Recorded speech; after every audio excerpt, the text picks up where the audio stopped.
High Faim ভাইয়া।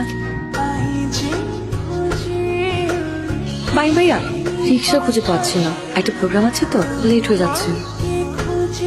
আচ্ছা দেখি সামনে যদি রিক্সা থেকে পাঠিয়ে দিব। চল আমরা 15-20 জন মিলে কক্সবাজার একটা বাইক ট্যুর দিয়ে আসি। বেশ ভালো আইডিয়া তো, অনেকদিন তো কোথাও যাওয়া হয় না। কি রে ফাইম, কি বলিস? হ্যাঁ কি কি কই যাবি? আমরা ট্যুর নিয়ে প্ল্যান করছি, চল কক্সবাজার যাই, ভালো লাগবে। ওকে তুই কি জিজ্ঞাসা করছিস? ও এক লেডি বেকারের প্রেমে পড়ে ফেসবুকে ছবি দিয়ে তোলপাড় করে ফেলে। আরে আবার বলে কি পেয়েছিস? কি সব যাতা যে কথাবার্তা বলো, একটা মেয়ের ছবি আমি পিছন থেকে তুলছি, সামনের চেহারাটা দেখার চান্সও আহারে। কোথায় খুঁজে পাবো? দেখ ওর এখন আবার সামনের ছবিও লাগবে। আচ্ছা বাদ দে, আচ্ছা যাই হোক বাদ দে, চোট করি না ফুচকা। তোর মুড়ি খা।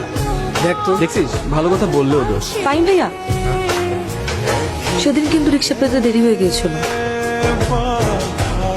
প্রোগ্রাম পুরোটাই মিস করেছিল। আপনি তো ওই পথ দিয়ে যান, একটু নামিয়ে দিলে কি হতো?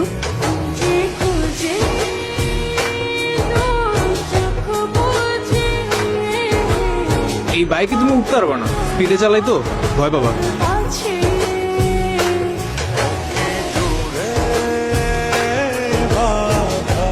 আরে ফাইম ভাইয়া, তুমি এখানে কি করো?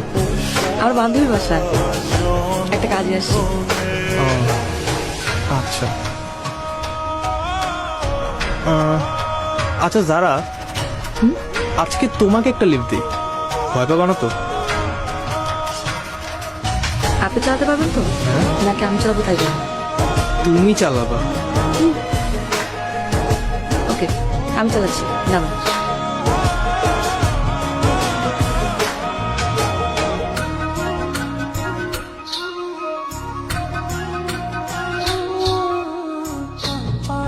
অবগচ্ছেন কেন? ফেসবুকে তো আমার ছবি দিয়েছে।